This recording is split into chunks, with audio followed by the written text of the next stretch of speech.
ঘটনা ঘটিলে সেই ঘটনা আমি টিভিৰ যোগেদি পালোঁ।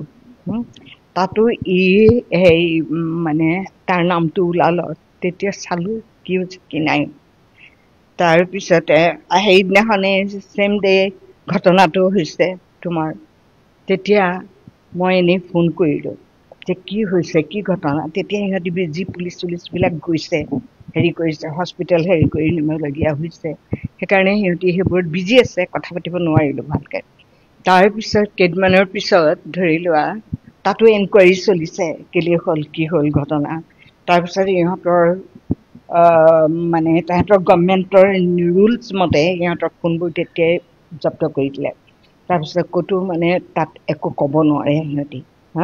সেইকাৰণে সিহঁতৰ লগত পিছত আৰু কোনো আমি যোগাযোগ কৰিব পৰা নাই এইটো ক্ষেত্ৰত মানে।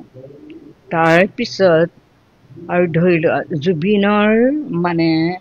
জুবিনৰ লগত আগতে হেৰি হওঁতে বিহু সন্মিলন হওঁতে তেনেকেই সিহঁতে চবেই মানে একেলগ হৈ সকলোৰে পৰা মানে সহযোগিতা কৰি তেওঁলোকে তাত ফাংচন পাতে।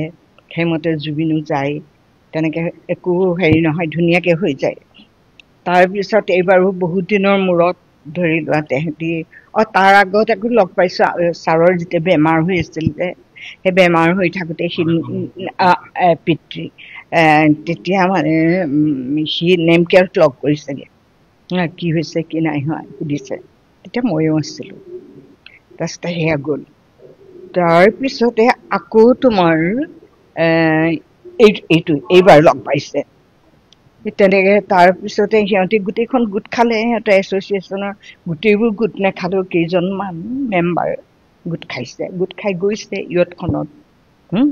এতিয়া সেইবোৰ যে ঘটনা হ'ব কোনেও ভবা নাই ধৰি লোৱা।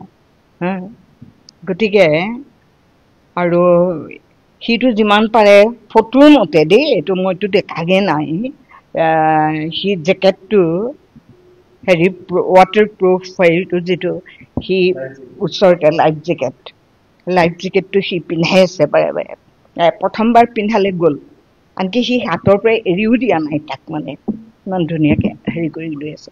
তাৰ নেক্সট টাইম সি মানে কি কৰিছে হেৰি কৰিছে, তাৰপিছত ইয়াক পিন্ধাবলৈ লৈছে, সি মানে এইটো পিন্ধে নেকি, এটা ডাঙৰ হ'ল বুলি ক'লে, এটা টাইট হ'ল বুলি ক'লে। তাৰপিছত কি হ'ল তো আৰু নেজানো। তাৰপিছততো যিখিনিলৈকে সকলো ৰাইজে যিমানলৈকে দেখিছে আমিও সিমানলৈকেই দেখিছোঁ। নাই, যোগাযোগ নাই, নাই হোৱা। সিহঁতৰ চব বন্ধ কৰি দিলে। খালি তাৰ পৰা কৰিছে যে আমাৰতো চব জব্দ কৰি দিছে, গতিকে আমিতো এতিয়া ফোন কৰিব নোৱাৰোঁ, খালি ভালে আছোঁ, তোমালোকেও ভালকৈ থাকা, বাছ সেইখিনি। মইতো জুবিনৰ ন্যায়টো বিচাৰোঁ। ইমান এজন হেৰি আমাৰ মানে দেশৰ এজন মানে চেলিব্ৰিটি, তেওঁৰ ন্যায়টো সকলোৱে বিচাৰিছে, ময়ো বিচাৰোঁ। গতিকে তেওঁলোকক যদি গভৰ্ণমেণ্টে হেৰি এলাউ কৰে যোৱা বা আহা, তেতিয়া নিশ্চয় আহিব সিহঁতি হেৰি দিব সেইটো। যদি আৰু তেহেঁতৰ গভৰ্ণমেণ্টৰ কি নিয়ম আছে আমিতো নাজানো, সিহঁত তাত থকা মানুহখিনিয়ে জানিব কি আছে কি নাই।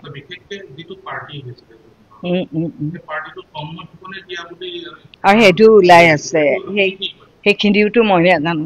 ধৰি লোৱা কোনোবা তোমাৰ বন্ধু এজন আহিলে বহুত দূৰৰ পৰা, তোমাৰ ঠাইৰ পৰা, ধৰিলে তুমি মানে মই এনেই এক্সাম্পল দিছোঁ। তাৰমানে তেতিয়া তুমি ধৰি লোৱা তোমাৰ বন্ধুজনক তুমি ৱেলকাম কৰিব লাগিব। তুমি ক'ৰবাত যদি ফুৰিবলৈ যাওঁ বুলি ক'লে তুমি নিবই লাগিব, ফুৰাব লাগিব, দেখুৱাব লাগিব নতুন ঠাই, হয় নহয়? সেই ধৰণে লৈ পেলাই যদি এনেকুৱা কাণ্ড সংঘটিত হয় আমিতো নাজানো সেইটো বিষয়ে। সেইটো মই ইমান খালি টিভিত শুনি আছোঁ যে তন্ময় ফুকনে এইটো পাৰ্টিটো ইয়তখন হেৰি কৰিছে বুলি। এতিয়া এইটোৱে আহ্বান, সকলোৱে যেতিয়া বিচাৰিছে নহয় জানো, তেতিয়া তেওঁলোকক যদি গভৰ্ণমেণ্টে এলাউ কৰে নিশ্চয় আহিবলৈ তেওঁলোকে দি যাব, সহযোগ কৰিবলৈ লাগিব। আৰু এইটোৱে কথা মাক হিচাপে আৰু জুবিনৰ ন্যায়টো বিচাৰোঁ আমি, সেইটোৱে কথা।